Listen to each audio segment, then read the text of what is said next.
digerakkan untuk adu domba sesama umat Islam. Jadi kiai dibenturkan dengan habaib, ormas Islam dibenturkan.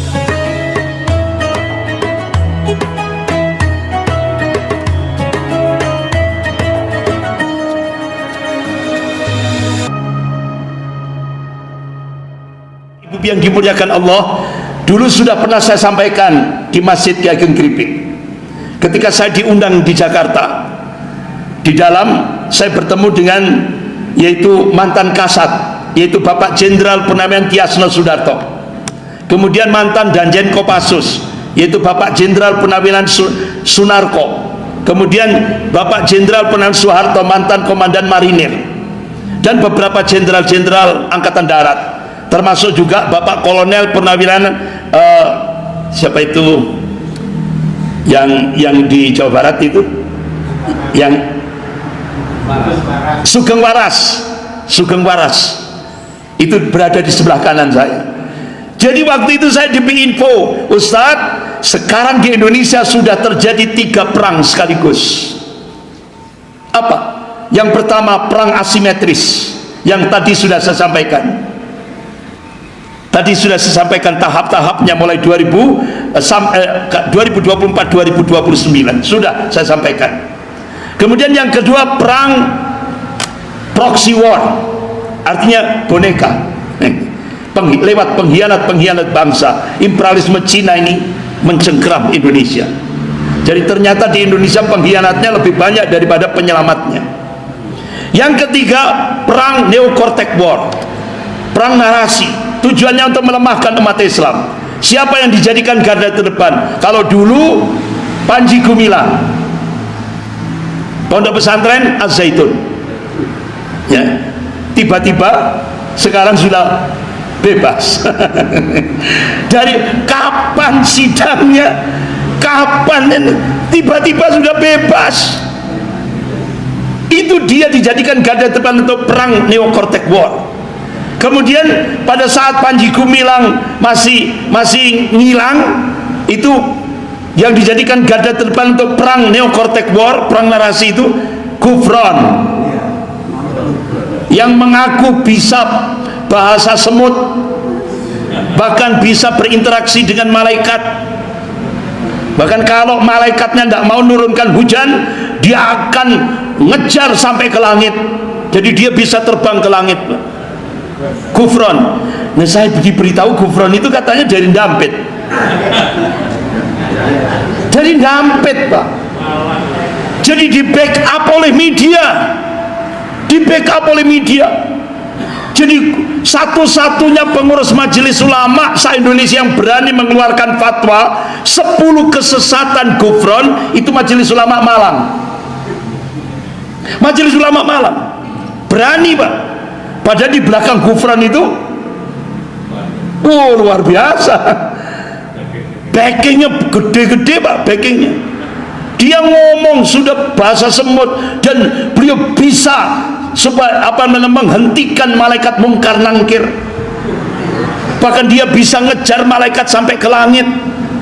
Bahasa semut sudah dia dapat dari Nabi Sulaiman katanya. Orang Ndampit dapat warisan dari Nabi Sulaiman, kan? Astagfirullah. Orang-orang gila seperti ini, Pak, dijadikan alat untuk perang neocortex war, perang narasi. Tujuannya apa? Ya itu tadi. Bapak-bapak, ibu-ibu yang dimuliakan Allah.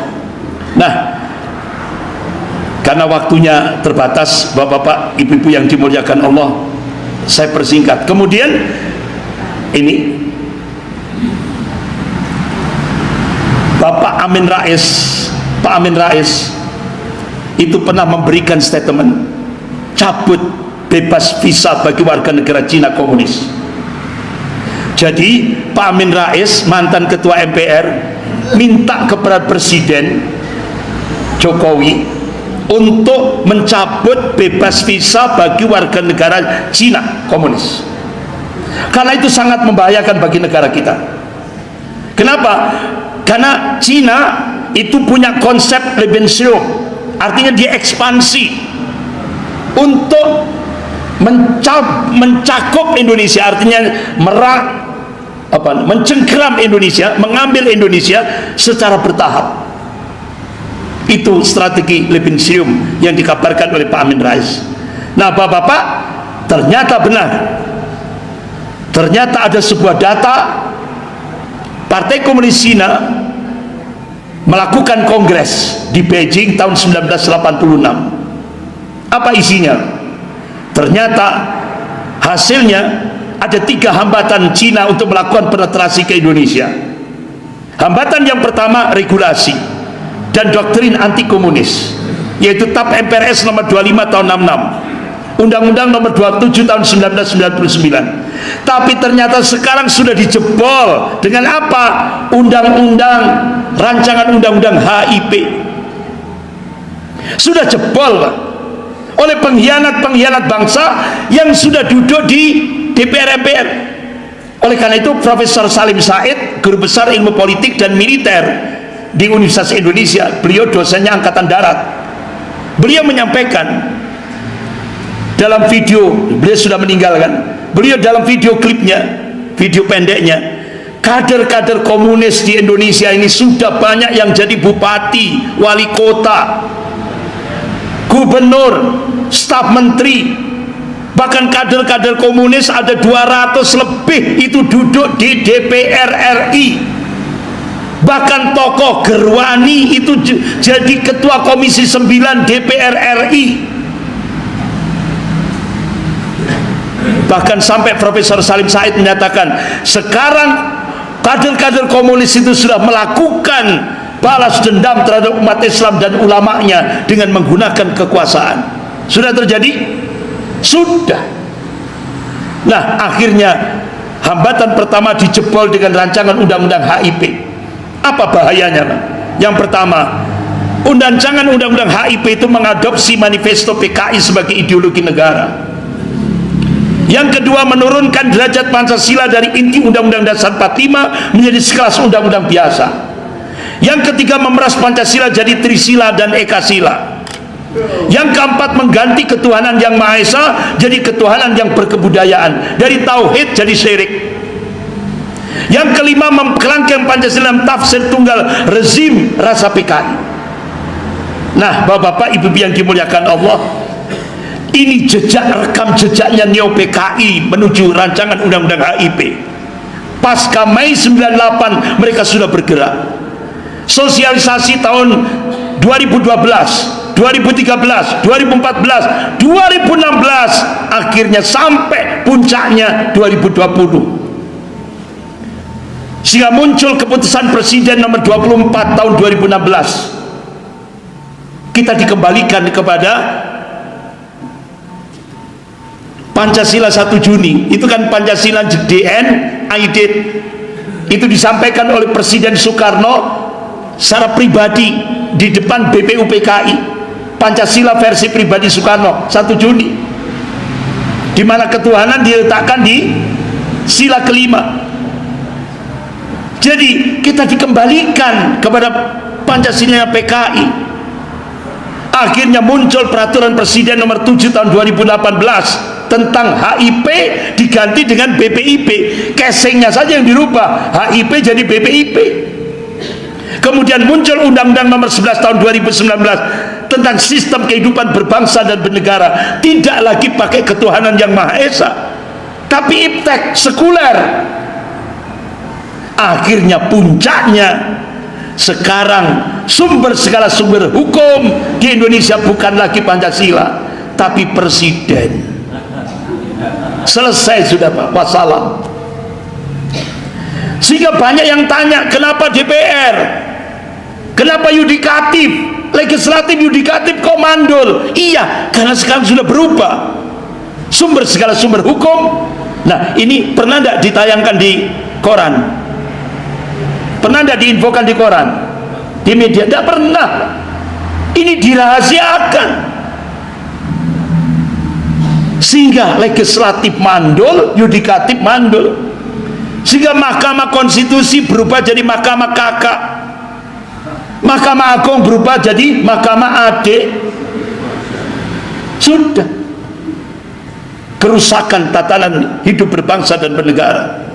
Bahkan pintu kedaulatan Indonesia dijebol dengan proyek Mikarta dan reklamasi hanyalah Pak Anies Baswedan.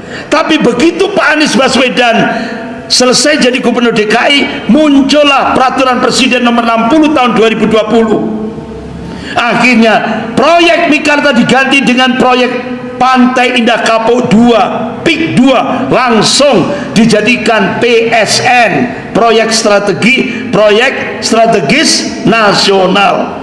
Akhirnya 20 triliun APBN, 20 triliun anggaran negara digunakan untuk membangun Pantai Indah Kapuk 2. Itu tujuannya, negara berada di dalam negara. Muncul keputusan presiden nomor 17 tahun 2022. Akhirnya pemerintah minta maaf pada PKI. Kemudian muncul instruksi presiden nomor 2 tahun 2023. Sehingga akhirnya keluarga-keluarga PKI dapat CSR. Sehingga 5.000 anak keturunan PKI dapat santunan dari negara lewat kesekretariatan negara. Ini Pak, muncul keputusan presiden nomor 4 tahun 2023. Nah, Bapak Ibu yang dimuliakan Allah, hambatan yang kedua posisi Pancasila sebagai musuh komunis dijebol dengan undang-undang Omnibus Law. Pak, dengan munculnya undang-undang Omnibus Law ini, nanti ke depan penjara-penjara se-Indonesia ini akan dihuni paling banyak oleh para kiai yang punya pondok-pondok pesantren. Dengan undang-undang Omnibus Law, bahkan dengan undang-undang Omnibus Law, nasib buruh sangat mengenaskan.